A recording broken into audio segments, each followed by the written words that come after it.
ಶಿಕ್ಷಣ ಶಿಷ್ಟ ರಕ್ಷಣ ಎನ್ನುವಂತೆ ದುಷ್ಟರ ಉಪಟಳ ಜಾಸ್ತಿ ಆದಾಗಲೆಲ್ಲ ದೇವಾನುದೇವತೆಗಳು ಅವತರಿಸಿ ಆ ದುಷ್ಟ ಶಕ್ತಿಯನ್ನು ಸಂಹರಿಸಿ ಮನುಕುಲಕ್ಕೆ ಒಳಿತನ್ನು ಸುಖ ಸಂತೋಷವನ್ನು ನೀಡಿದ ಬೇಕಾದಷ್ಟು ನಿದರ್ಶನಗಳಿವೆ.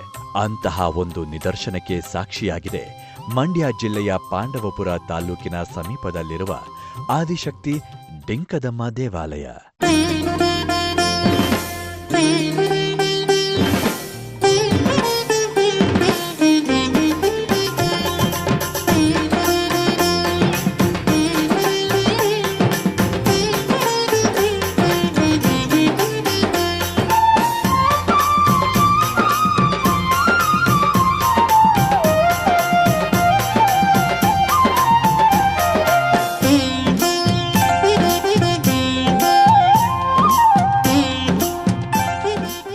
ಶ್ರೀ ಆದಿಶಕ್ತಿ ಡಿಂಕದಮ್ಮ ದೇವಾಲಯವು ಬಹಳ ಪುರಾತನವಾದುದೆಂದು ಮಹಿಮಾತೀತವಾದುದೆಂದು ಅಲ್ಲಿನ ಜನರ ನಂಬಿಕೆ. ಈ ವಾರದಲ್ಲಿ 4 ದಿನ ನಡೆಯುತ್ತೆ. ಆ 4 ದಿನದಲ್ಲಿ ಮಂಗಳವಾರ ಮತ್ತು ಗುರುವಾರ, ಶುಕ್ರವಾರ ಮತ್ತು ಭಾನುವಾರ ಈ 4 ದಿನವೂ ಕೂಡ ದೇವಸ್ಥಾನದ ಪೂಜೆ ಕಾರ್ಯಕ್ರಮ ನೆರವೇರುತ್ತೆ. ಈ ದಿನದಲ್ಲಿ ಮಂಗಳವಾರ, ಶುಕ್ರವಾರ, ಭಾನುವಾರ ಈ 3 ದಿನ ದೇವಸ್ಥಾನಕ್ಕೆ ಭಕ್ತಾದಿಗಳು ಜಾಸ್ತಿ ಇರ್ತಾರೆ. ಗುರುವಾರ ಏನಿದೆಯೋ ಅದು ಹೂವು ಕೇಳುವಂಥ ವಾರ, ಅವತ್ತು ಜನ ಕಮ್ಮಿ ಇರುತ್ತೆ. ಈ ದೇವಸ್ಥಾನಕ್ಕೆ ಬಂದಂಥವರು ಕಷ್ಟ ಸುಖ ನೆಮ್ಮದಿ ಕೂಡ ಎಲ್ಲ ಒಳ್ಳೆಯದಾಗಿ ಈ ದೇವರಲ್ಲಿ ಬಂದಂಥ ಭಕ್ತಾದಿಗಳಿಗೆ ಒಳ್ಳೆಯದಾಗುತ್ತೆ.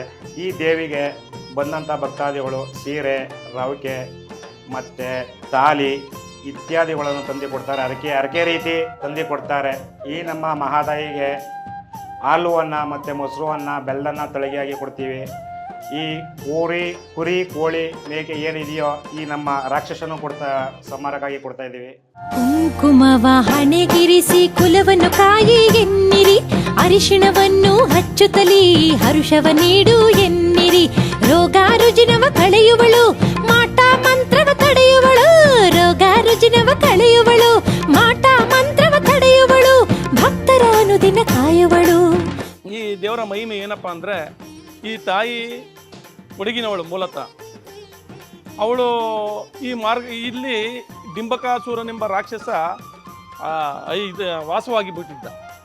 ಆ ಸಂದರ್ಭದಲ್ಲಿ ಈ ಸುತ್ತಮುತ್ತಲಿನ ಪ್ರಾಣಿ ಪಕ್ಷಿಗಳು ಮನುಷ್ಯನನ್ನು ಸಹ ತಿನ್ನುವಂಥ ಪರಿಸ್ಥಿತಿ ಬಂದ್ಬಿಟ್ಟಿತ್ತು. ಆಗ ಈ ತಾಯಿ ಇಲ್ಲಿ ಈ ಮುಖವಾಗಿ ಕೊಡಗಿನಿಂದ ಈ ಮುಖವಾಗಿ ಹೋಗುವಂಥ ಸಂದರ್ಭದಲ್ಲಿ ಇಲ್ಲಿರ್ತಕ್ಕಂಥ ಮನುಷ್ಯರುಗಳು ಆ ತಾಯಿಯನ್ನು ಪ್ರಾರ್ಥನೆ ಮಾಡ್ಕೊಳ್ಳೋಂಥ ಸಂದರ್ಭದಲ್ಲಿ ಆ ಅಮ್ಮ ಸ್ವಲ್ಪ ಚಿಂತನೆ ಮಾಡಿ ಆ ರಾಕ್ಷಸನನ್ನು ಸಂಹಾರ ಮಾಡಿದ್ರು. ಅಂದಿನಿಂದ ಡಿಂಕ ಗ್ರಾಮದಲ್ಲೇ ನೆಲೆಸಿದ ಈ ಆದಿಶಕ್ತಿಯನ್ನು ಡಿಂಕದಮ್ಮ ಎಂದೇ ಕರೆಯುತ್ತಾರೆ, ಪೂಜಿಸುತ್ತಾರೆ.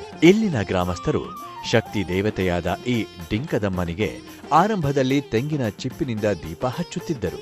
ಈಗ ಕಲ್ಲಿನ ದೀಪವನ್ನು ಹಚ್ಚುತ್ತಾರೆ.